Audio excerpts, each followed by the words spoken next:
Это очень хороший народный рецепт от кашля. Он помогает при свистящем кашле и трахеите.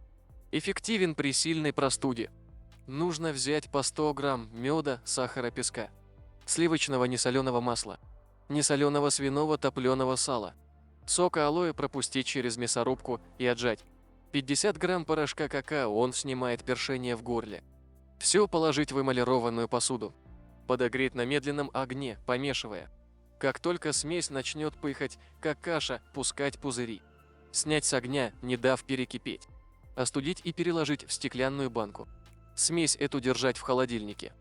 Принимать один раз на ночь перед сном следующим образом. 1 столовую ложку смеси растворить в стакане горячего молока.